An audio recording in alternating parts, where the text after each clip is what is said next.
আসসালামু আলাইকুম সম্মানিত চাকরি প্রত্যাশী বন্ধুরা, কেমন আছেন? আশা করি ভালো আছেন। আমি আপনাদের দোয়ায় ভালো আছি। বন্ধুরা, জেলা প্রশাসকের কার্যালয় পটুয়াখালী থেকে একটি নিয়োগ বিজ্ঞপ্তি প্রকাশিত হয়েছে। এখানে কম্পিউটার অপারেটর পদে পটুয়াখালী জেলার বিভিন্ন ইউনিয়ন পরিষদে ৭৪ জন লোক নিয়োগ করা হবে। এখানে আবেদন করতে পারবেন শুধুমাত্র পটুয়াখালী জেলার স্থায়ী নাগরিকগণ এবং যারা এইচএসসি পাস করেছেন এবং যাদের বয়স 18 থেকে 32-এর মধ্যে, তারা সবাই এখানে আবেদন করতে পারবেন। সো আবেদন শুরু কবে এবং শেষ কবে, কীভাবে আবেদন করতে হবে, সব কিছু আমি এই ভিডিওতে আলোচনা করব। তো বন্ধুরা, আপনি যদি আমার চ্যানেলে নতুন দর্শক হয়ে থাকেন তাহলে আমার চ্যানেলটি সাবস্ক্রাইব করে দিন, আর যারা অলরেডি সাবস্ক্রাইব করেছেন তাদেরকে অসংখ্য ধন্যবাদ। তো বন্ধুরা, চলে আসি এবার মূল আলোচনায়। এখানে পদের নাম হিসাব সহকারী কাম কম্পিউটার অপারেটর।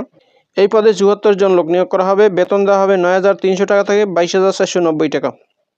এখানে আবেদন করতে শিক্ষাগত যোগ্যতা কোনো শিক্ষিত বোর্ড হতে বাণিজ্য বিভাগে ন্যূনতম দ্বিতীয় বিভাগ অথবা সমমানের সিজিপিতে উচ্চ মাধ্যমিক সার্টিফিকেট বা সমমান পরীক্ষায় উত্তীর্ণ।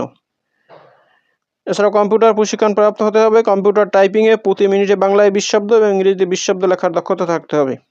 এখানে বেতন ভাতা সরকার কর্তৃক 75% এবং ইউনিয়ন পরিষদ কর্তৃক 25% দেওয়া হবে। আবেদন করতে হবে নির্ধারিত ফরমে।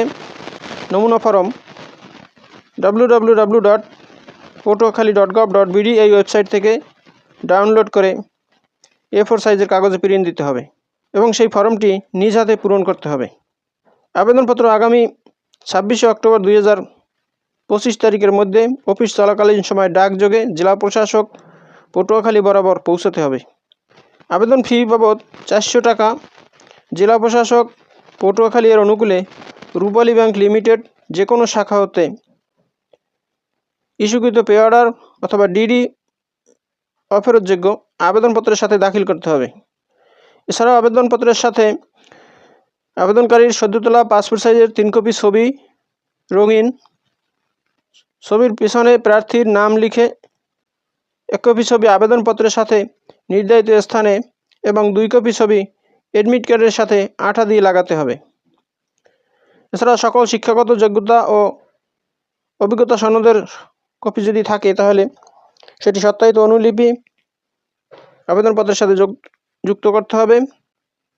জাতীয় পরিচয়পত্রের সত্যায়িত অনুলিপি, ইউনিয়ন পরিষদ চেয়ারম্যান কর্তৃক প্রদত্ত নাগরিক সনদপত্র, প্রথম শ্রেণীর গেজেটেড কর্মকর্তা কর্তৃক প্রদত্ত চারিত্রিক সনদপত্র, এগুলো আবেদনপত্রের সাথে সংযুক্ত করতে হবে। উল্লেখ্য, ছবিতে প্রার্থীর নাম লিখতে হবে। সত্যায়িত অনুলিপির ক্ষেত্রে পদবি ও পদের সিল প্রথম শ্রেণীর গেজেটেড কর্মকর্তা কর্তৃক সত্যায়িত হতে হবে। প্রার্থী যে ঠিকানায় লিখিত, মৌখিক ও ব্যবহারিক পরীক্ষার প্রবেশপত্র পেতে ইচ্ছুক সেই ঠিকানা সম্বলিত 10 টাকার ডাকটিকিট সহ ফেরত খামের সাইজ 10 ইঞ্চি × 4.5 ইঞ্চি আবেদনপত্রের সাথে সংযুক্ত করতে হবে। আবেদনকারীকে computer, MS Word, Excel, PowerPoint, internet ও ইমেল ইত্যাদি চালনায় পারদর্শী হতে হবে এবং এ সংক্রান্ত অভিজ্ঞতা ও প্রশিক্ষণের সনদপত্র আবেদনপত্রের সাথে সংযুক্ত করতে হবে। তো বন্ধুরা, এই হলো জেলা প্রশাসকের কার্যালয় পটুয়াখালী থেকে প্রকাশিত নিয়োগ বিজ্ঞপ্তির বিস্তারিত। বন্ধুরা, ভিডিওটি যদি ভালো লাগে তাহলে আমার চ্যানেলটি সাবস্ক্রাইব করে দিন এবং ভিডিওটি শেয়ার দিয়ে অন্যদের দেখার সুযোগ করে দিন। তো ভালো থাকুন, সুস্থ থাকুন, আবার কথা হবে নতুন কোনো ভিডিওতে। সে পর্যন্ত শুভকামনা রইল। আসসালামু আলাইকুম।